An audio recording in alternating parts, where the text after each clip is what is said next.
Breaking News Update, ngayong September 16, 2023. Navigation taga-Lisbon. Sina Calvin Abueva, Terence Romeo ay bumalik sa labanan sa Gilas, Pilipinas na nakatakdang magring ng mga pagbabago para sa Asian Games.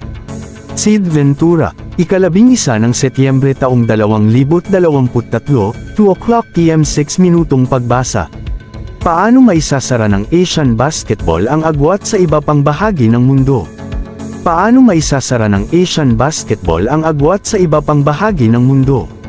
Sinuri ni Sid Ventura kung paano mapapaunlad ng mga bansang Asyano ang talento sa basketball pagkatapos ng nakakadismaya na FIBA World Cup para sa kontinente.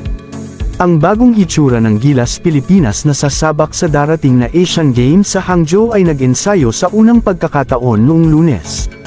Ang koponan ay may 3 holdover mula sa koponan na pumwesto sa ika-24 sa katatapos na FIBA World Cup 2023 sina Junmar Fajardo, Jupeth Aguilar at Scottie Thompson.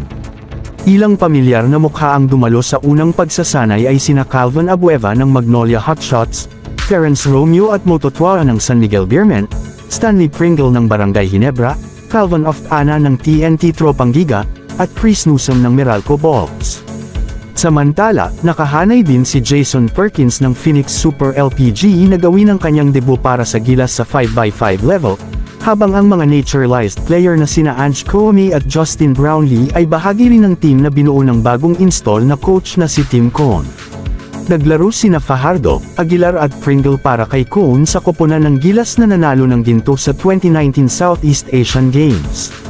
Sina Newsom at Oftana ang dalawang huling cut ng World Cup team, sina Abueva at Romeo ay miyembro ng Gilas mula 2015 hanggang 2018, habang si Totwa ang pinakahuling kinatawan ng Pilipinas sa 2021 SEA Games sa Hanoi. Si RR Pogoy ay nasa practice ngunit maagang umalis at nakikitungo pa rin sa isang maliit na isyu sa medikal, ayon kay Cohn. Ang TNT Gunner, gayunpaman, ay bahagi ng koponan, kasama si Pringle na nagsisilbing kahalili. Nandito si Stanley bilang alternatibo kung sakaling may mangyari, paliwanag ni Cohn. Kasi alam niya ang sistema, logical choice siya para sa amin. He's willing to be here with the idea that he may not make the 12, but at this point he's an alternate. Si Roger Pogoy ang talagang nandito sa team, pero may medical issue siya and we hope it clears bukas, Martes, o sa susunod na araw. Si RR Pogoy ng TNT Tropang Giga ay isang manlalaro na inaasahan ng Gilas, Pilipinas na may sama sa kanilang roster para sa paparating na Asian Games, bagamat ang injury ay nangangahulugan na si Stanley Pringle ay naka-standby bilang potensyal na kapalit. PBA Media Bureau. Parehong nagpapasalamat sina Abueva at Romeo, dalawa sa pinakasikat na PBA cagers, na nabigyan sila ng isa pang pagkakataon na maisuot muli ang uniforme ng Gilas. Parehong kabilang sa malas na koponan na nasangkot sa isang away sa Australia noong 2018 sa isang Asian Qualifiers game para sa nakaraang World Cup na humantong sa maraming suspensyon sa magkabilang panig. Ni hindi na muling pinabalik sa Gilas, hanggang noong nakaraang linggo nang makatanggap ang dalawa ng tawag mula kay San Miguel Corporation Sports Director Al Francis Chua. Isang karangalan na matawagan ako pabalik, sa edad na 35, AB ng Abueva said after practice. I always told myself if given another chance I'll give my 110% to the team. Cohn already knows what Abueva can feel on this Gilas team, explaining, we don't have that huge energy guy. Calvin's really unique in that perspective. Kailangan lang niyang i-harness ito sa tamang direksyon.